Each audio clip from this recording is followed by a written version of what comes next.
Hello, welcome to Living English. In today's episode, we'll look at words you can use to make plans and invite someone to your house. And we'll be looking at how to talk about the future and what is going to happen. Remember in our last episode of Sisters and Brothers, Anne told John, the private detective, about what happened to her brother. Today, she is at Sarah's office. Here's Sisters and Brothers.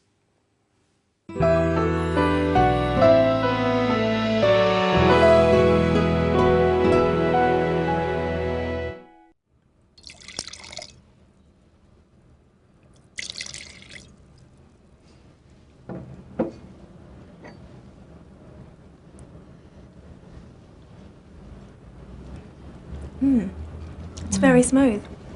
Good flavour too. It sells well in restaurants here. I think these will sell well in Singapore. The samples you sent me were very popular with our staff. You seem to understand our taste in Singapore. Thank you. It's my job to know what my clients like.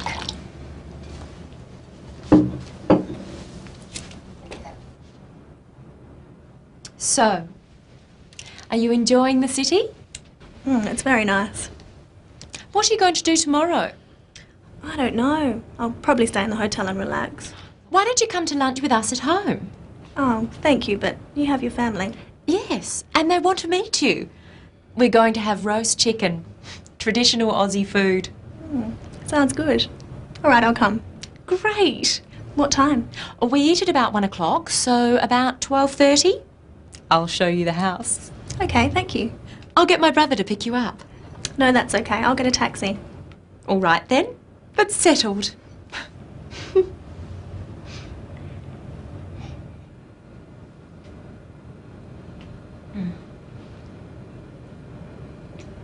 Let's look at how Sarah asks Anne about her plans.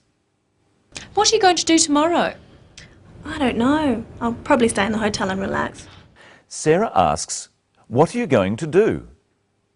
Going to is used to talk about future plans. Repeat the phrase with the clip. What are you going to do tomorrow?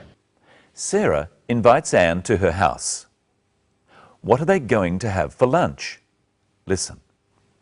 We're going to have roast chicken, traditional Aussie food. They're going to have roast chicken. Let's practice going to. First, the question. What are you going to do tomorrow? Let's ask the question with different subjects.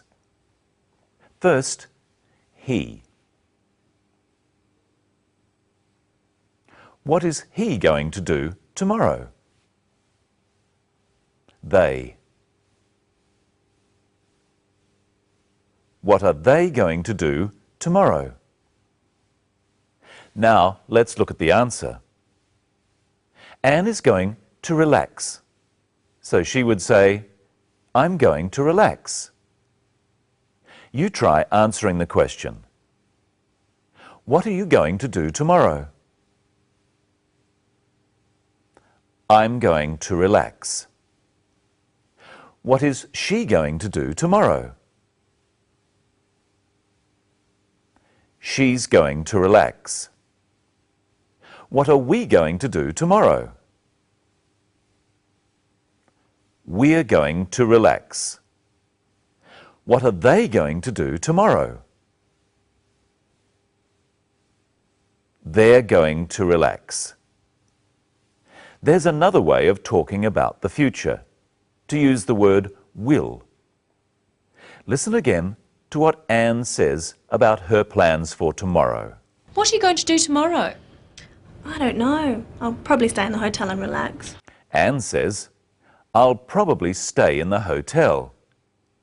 I'll is short for I will. This is another way of talking about the future. I will do something. Listen to see how many times you can hear I'll in this next clip. We're going to have roast chicken, traditional Aussie food. Sounds good. All right, I'll come. Great. What time? We eat at about 1 o'clock, so about 12:30. I'll show you the house. Okay, thank you. I'll get my brother to pick you up. No, that's okay. I'll get a taxi. So there were 4 wills. I'll come. I'll show you the house. I'll get my brother to pick you up. And I'll get a taxi. And as we've seen before on Living English, I will becomes I'll. So when do you use will and when do you use going to? Notice that all of these actions in the future are single actions. I'll get a taxi. I'll show you the house.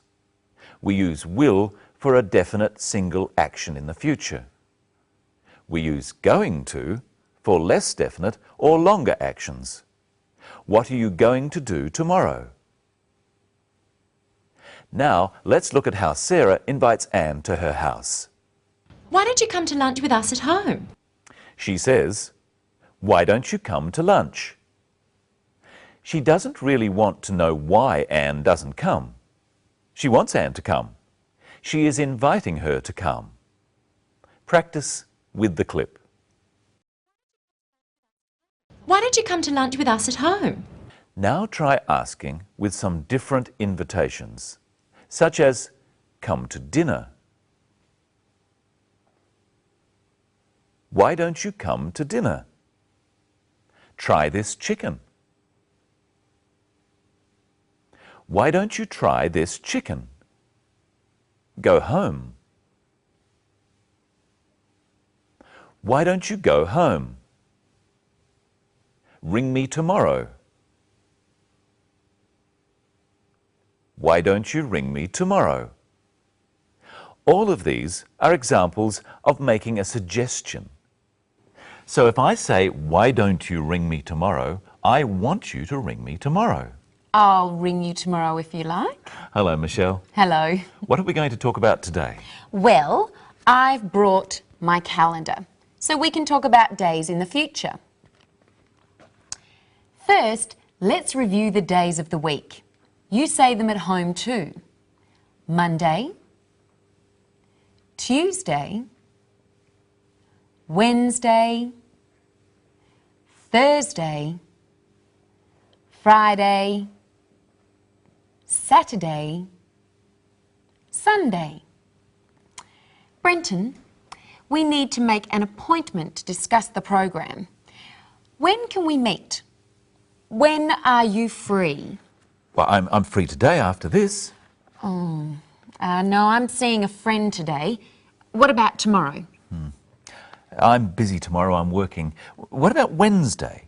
I'm sorry, I'm going out on Wednesday. What about Saturday?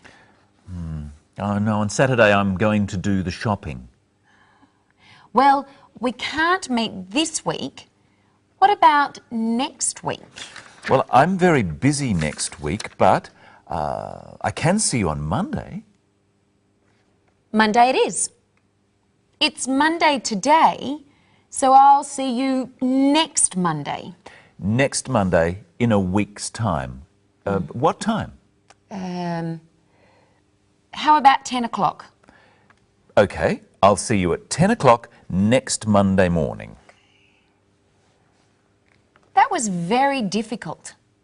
Let's look at how we talk about future dates. First, today. You would say, "I'll see you today," or "I'll see you later today."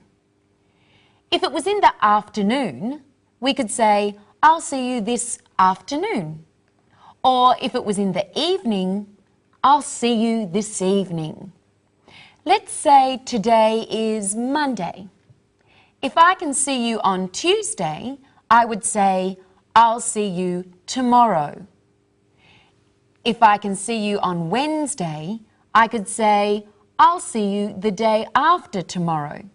Or I could just say, "I'll see you on Wednesday."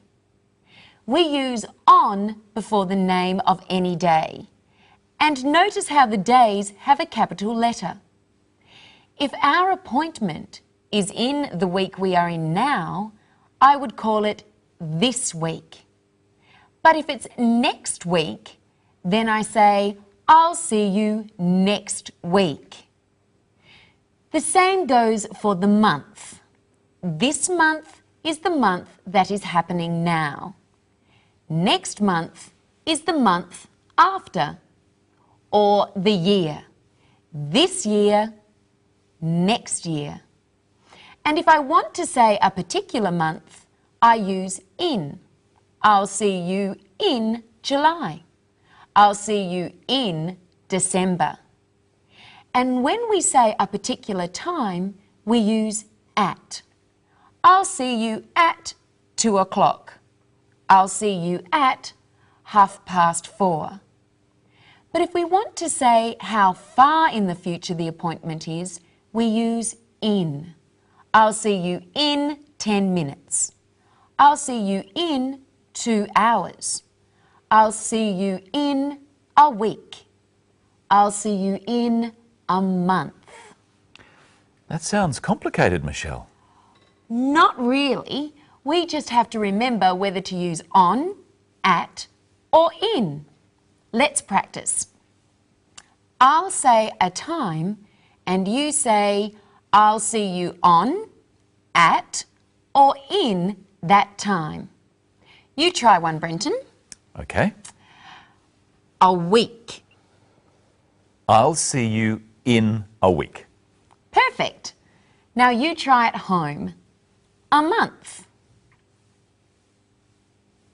I'll see you in a month. 6 o'clock. I'll see you at 6 o'clock. January. I'll see you in January. Thursday. I'll see you on Thursday. 2 years.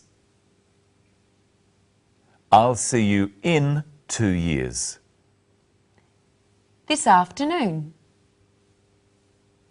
I'll see you this afternoon. That was a trick one. Remember, we can also use this before the words morning, afternoon, evening, week, month, or year.